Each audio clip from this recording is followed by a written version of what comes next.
ಕೇಂದ್ರ ಸರ್ಕಾರದವರು ಒಂದು ದೇಶ ಒಂದು ಚುನಾವಣೆ ಜಾರಿಗೆ ತೊಗೊಂಡ್ಬರ್ತಿದ್ದಾರೆ, ಏನಿದೆ ಬಗ್ಗೆ ತಮ್ಮ ಅಭಿಪ್ರಾಯ? Sir, one nation is good. ಆದರೆ ಏನು ಪ್ರಾಬ್ಲಮ್ ಅಂದರೆ ಸೆಂಟ್ರಲ್ದು ಎಲೆಕ್ಷನ್ ಮತ್ತು ಕೇಂದ್ರದ ಎಲೆಕ್ಷನ್, ಇದು ಸ್ಟೇಟ್ದು ಎಲೆಕ್ಷನ್ ಬೇರೆ ಬೇರೆ ಟೈಮಲ್ಲಿ ಆಗಬೇಕು. ಸೆಂಟ್ರಲ್ದು ಒಂದು ಸತಿ ಮಾಡಿ, ಎಲ್ಲ ಸ್ಟೇಟು ಒಂದು ಸತಿ ಮಾಡಿ.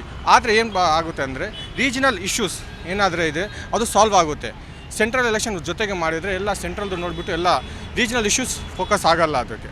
ಅದಕ್ಕೆ ಒಂದು ಸತಿ ಎಲೆಕ್ಷನ್ ನೀವು ಸೆಂಟ್ರಲ್ದು ಮಾಡಿ, ಮತ್ತು ಮಿಕ್ಕಿದೆಲ್ಲ ಸ್ಟೇಟ್ದು ಅದು ಒಂದು ಸತಿ ಮಾಡಿ. 3 ತಿಂಗಳು 4 ತಿಂಗಳು ಆದಮೇಲೆ ಒಂದು ಸತಿ ನೀವು ಎಲೆಕ್ಷನ್ ಮಾಡಿ. One election is very good, ಅದನ್ನು ನಾನು ಸಪೋರ್ಟ್ ಮಾಡ್ತೀವಿ ಅದಕ್ಕೆ. ಬಟ್ ಅದೇ ಒಂದು ಸತಿ ಆಗಬಾರ್ದು, ಅದು ಟೈಮ್ ತೊಗೊಂಡು ಆಗಬೇಕು. ಒಂದೇ ಸೆಂಟ್ರಲ್ದು ಒಂದು ಸತಿ ಆಗಬೇಕು, ಸ್ಟೇಟ್ ಮಾತ್ರ 2-3 ತಿಂಗಳು ಬಿಟ್ಟಾದ್ಮೇಲೆ ಎಲ್ಲ ಸ್ಟೇಟು ಇಡೀ ಎಷ್ಟು ಇಂಡಿಯಾದಲ್ಲಿ ಎಷ್ಟೇ ಸ್ಟೇಟ್ ಇದೆ ಅದು ಒಂದೇ ಸತಿ ಮಾಡಿ. ಆದರೆ ಅದರಲ್ಲಿ ಸ್ವಲ್ಪ ಟೈಮ್ ಮಾಡಬೇಕು. ಒಂದೇ ಸತಿ ಮಾಡಿದರೆ ಪ್ರಾಬ್ಲಮ್ ಸಾಲ್ವ್ ಆಗೋಲ್ಲ. ಸ್ಟೇಟ್ದು ಪ್ರಾಬ್ಲಮ್ ಬೇರೆ ಇರುತ್ತೆ, ಸೆಂಟ್ರಲ್ದು ಪ್ರಾಬ್ಲಮ್ ಬೇರೆ ಇರುತ್ತೆ, ಅದನ್ನು ಸಾಲ್ವ್ ಆಗಬೇಕು.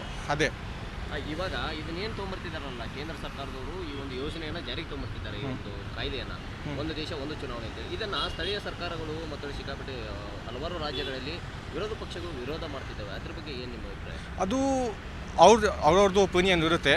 ನಮ್ಮದು ಇದು ಒಪಿನಿಯನ್ ಅಂದರೆ ಇದು ಸರಿ. ತುಂಬ ಇಲ್ಲಿ ಪ್ರತಿ ವರ್ಷ ಎಲೆಕ್ಷನ್ ಇರುತ್ತೆ, ಆ ಸ್ಟೇಟಲ್ಲಿ ಎಲೆಕ್ಷನ್ ಇರುತ್ತೆ, ಅದು ಎಲೆಕ್ಷನ್ ಇರುತ್ತೆ, ಅದು ಖರ್ಚು ಜಾಸ್ತಿ ಆಗುತ್ತೆ, ಮತ್ತು ಅದಕ್ಕೆ ಪ್ರಾಬ್ಲಮ್ಸ್ ಎಲ್ಲ ಆಗುತ್ತೆ, ಬಿಸ್ನೆಸ್ ಪ್ರಾಬ್ಲಮ್ಸ್ ಆಗುತ್ತೆ. ಅದರಿಂದ ತುಂಬ ಸುಮಾರು ಪ್ರಾಬ್ಲಮ್ ಇದೆ.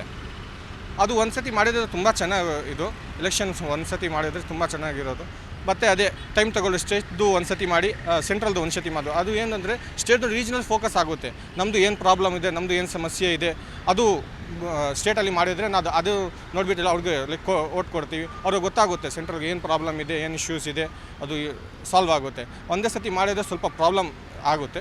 ಅದು ನನಗೆ ಇಷ್ಟ. ಕೇಂದ್ರ ಸರ್ಕಾರದವರು ಒಂದು ದೇಶ ಒಂದು ಚುನಾವಣೆ ಅಂತ ಜಾರಿಗೆ ತೊಗೊಂಬರ್ತಿದ್ದಾರೆ, ಏನಿದ್ರ ಬಗ್ಗೆ ತಮ್ಮ ಅಭಿಪ್ರಾಯ? ಸರ್, ಒಂದು ದೇಶ ಒಂದು ಚುನಾವಣೆ ಆ್ಯಕ್ಚುಲಿ ತುಂಬ ಒಳ್ಳೆ ಆಲೋಚನೆ ಅದು.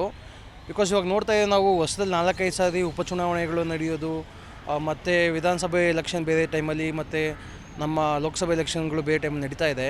ಇದರಿಂದ ದೇಶಕ್ಕೆ ಸುಮ್ಮನೆ ಜನರ ಸಂಪತ್ತು ಲೂಟಿ ಆಗ್ತಾಯಿದೆ ಅಷ್ಟೇ. ಎಲೆಕ್ಷನ್ಗೆ ತುಂಬ ಖರ್ಚಾಗ್ತಾ ಇದೆ.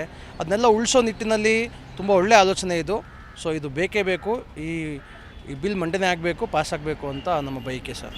ಇವಾಗ ಈ ಒಂದು ಯೋಜನೆಯನ್ನು ಇದು ರಾಜ್ಯ ಸರ್ಕಾರದಲ್ಲಿರುವಂಥ ಕೆಲವೊಂದಿಷ್ಟು ರಾಜ್ಯ ಸರ್ಕಾರಗಳು ವಿರೋಧ ಮಾಡ್ತಿದ್ದಾವೆ, ಏನಿದೆ?